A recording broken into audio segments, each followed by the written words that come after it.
কিন্তু ছিল, চোখ হারিয়েছে, পা হারিয়েছে, হাত হারিয়েছে।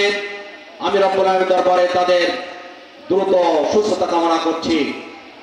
সংগ্রামী ভাইরা, মহান রব্বুল আলামিন রমজানের ব্যাপারে যে কথা বলেছেন, ইয়া আইয়ুহাল্লাযীনা আমানু কুতিবা আলাইকুমুস সিয়াম কামা কুতিবা আলাল্লাযীনা মিন ক্বাবলিকুম লাআল্লাকুম তাত্তাকুন। এই রমজানের প্রধান উদ্দেশ্য হচ্ছে যারা রোজা রাখবে, যারা মুমিন, তাদের মধ্যে খোদাভীতি, আল্লাহর ভয় সৃষ্টি হবে। আল্লাহর ভীতি মানুষের হৃদয়ে সৃষ্টি করার জন্য রোজা। আল্লাহ রাব্বুল আলামিন পবিত্র কোরআনে সূরা বাকারার 21 নম্বর আয়াতে বলেছেন, ইয়া আইয়ুহান নাসু উবুদু রাব্বাকুমুল্লাযী খালাকাকুম ওয়াল্লাযীনা মিন ক্বাবলিকুম লাআল্লাকুম তাত্তাকুন। হে মানব জাতি, তোমরা দাসত্ব করো সেই মহান রব্বুল আলামিনের, যিনি তোমাদেরকে সৃষ্টি করেছেন, তোমাদের পূর্ববর্তী জাতিদেরকে সৃষ্টি করেছেন। আর দাসত্বের মাধ্যমে তোমরা কি পাবে? খোদাভীতি অর্জন করতে পারবে। আমরা দেখেছি মহান রব্বুল আলামিন এই মুমিনের জন্য, মানবতার জন্য যত ইবাদত দিয়েছেন, সকল ইবাদতের মূল উদ্দেশ্য হচ্ছে খোদাভীতি অর্জন করা, তাকওয়া অর্জন করা।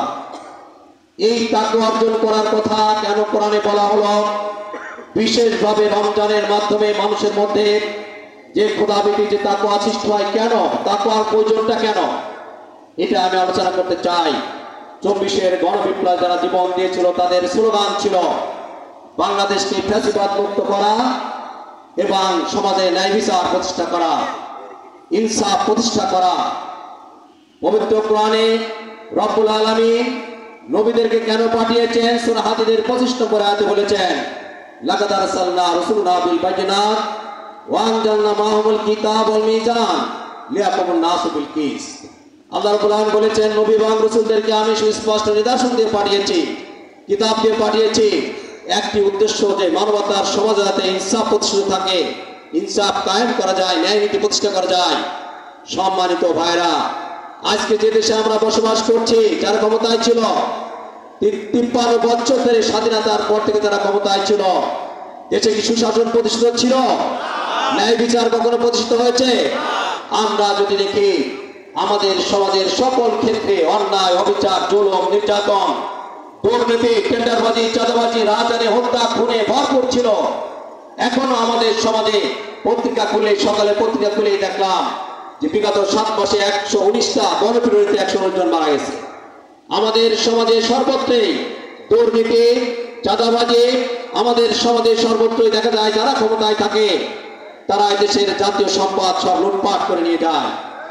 সমাজের সব থেকে বড় চোর তারা, যারা এমপি হয়, যারা মন্ত্রী হয়, যারা চেয়ারম্যান থাকে। অতীতে যারা দেখেছি, একজন চেয়ারম্যান 5 বছর চেয়ারম্যান হলেই 100 কোটি টাকার মালিক হয়ে যায়। একজন এমপি 1000 কোটি টাকার মালিক হয়। একজন মন্ত্রী হাজার হাজার কোটি টাকার মালিক হয়ে যায়। সরকারি ছত্রছায়ায় অসাধু ব্যবসায়ীরা এদেশের সকল ব্যাংকগুলো সরকারি ছত্রছায়ায় তারা লুটপাট করে। বিগত 15 বছর সেটা আমরা দেখেছি। হাজার হাজার লক্ষ কোটি টাকা তারা ব্যাংক থেকে চুরি করে, লুটপাট করে দেশের সকল ব্যাংকগুলো খালি করে দিয়েছে। দেশের সকল সম্পদ তারা লুটপাট, চুরি করেছে। দেশে সুশাসন যদি প্রতিষ্ঠা করতে হয়, তাহলে যারা সমাজের পরিচালক, সমাজকে যারা নিয়ন্ত্রণ করে, রাষ্ট্রকে যারা পরিচালনা করে, তাদের মধ্যে দরকার হচ্ছে তাকওয়া এবং খোদাভীতি। যদি খোদাভীতি থাকে, তাহলে সেখানে প্রত্যেকটা মানুষ তার অধিকার খুঁজে পায়। জুলুম থাকে না, নির্যাতন থাকে না, দুর্নীতি থাকে না। বাংলাদেশ জামাত ইসলামী 24-এর গণবিপ্লবের পরে আমি জামাতের স্লোগান, এই প্রিয় মাতৃভূমি বাংলাদেশকে আমাদের করতে হবে, দুর্নীতি মুক্ত করতে হবে, সুশাসন প্রতিষ্ঠা করতে হবে, ইনসাফ ভিত্তিক সমাজ প্রতিষ্ঠা করতে হবে। জাতি, ধর্ম, বর্ণ নির্বিশেষে সবাইকে নিয়ে আমাদের মাতৃভূমিকে করতে হবে। গড়ার জন্য প্রয়োজন আছে যারা নেতৃত্ব দিবে, পরিচালনা করবে, তাদের মধ্যে দরকার দেশপ্রেম, দেশাত্মবোধ, মানবিকতাবোধ। সবচেয়ে বড় গুণ দরকার আছে আল্লাহর ভয়।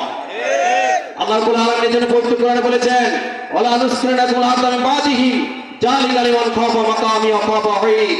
অবশ্যই এদের পরে তোমাদেরকে রাষ্ট্রীয় ক্ষমতা দান করা হবে, কিন্তু তাদেরকে দিতে হবে যারা মহান রব্বুল আলামিনের দরবারে, আদালতে, আখিরাতে, ইহকালীন জীবনের সকল দায় দায়িত্বের হিসাব দেওয়ার ভয়ে দণ্ডায়মান থাকতে হবে, ভীত সন্ত্রস্ত, এবং যারা দোজখের আগুন থেকে যারা ভীত এবং সন্ত্রস্ত। আল্লাহ রাব্বুল আলামিন বলেছেন ফামান কাবা মাকাম রাব্বিহি ওয়া নাহান নাফসা আনিল হাওয়া ফাইনাল জান্নাতা হিয়াল মাওয়া। দুনিয়াবি জগতের সকল লোভ ও লালসা, আর্থিক লালসা থেকে তারাই তাদের নিজেদেরকে নিয়ন্ত্রণ করতে পারে।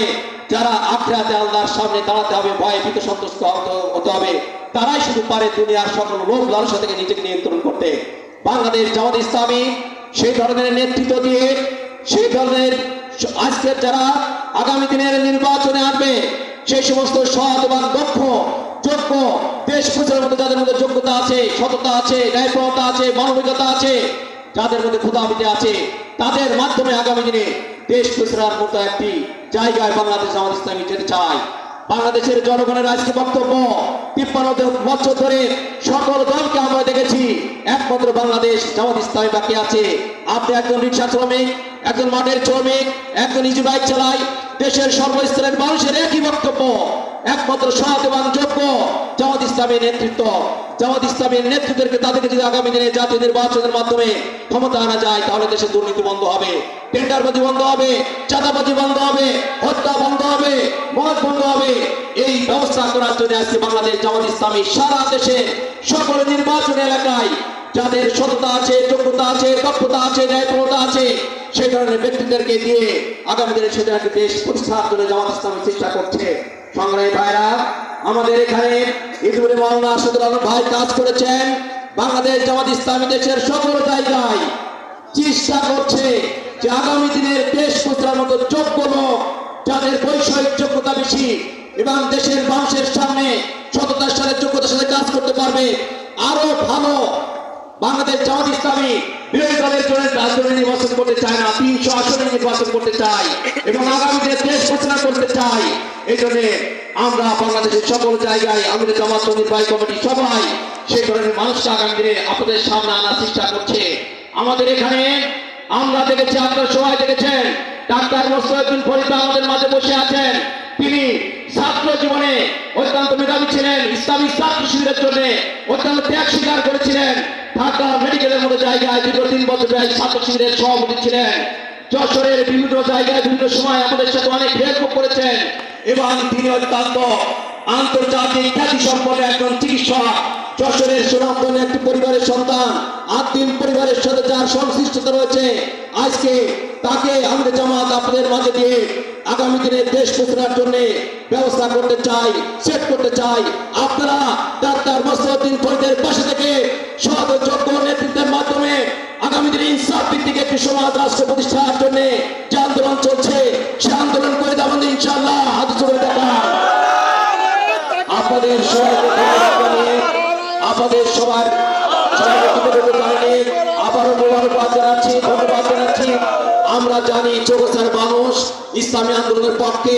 ইতিপূর্বে 86 নির্বাচনে, 2001 নির্বাচনে চৌগাছার মানুষ ইসলামী আন্দোলনের পক্ষে ছিল।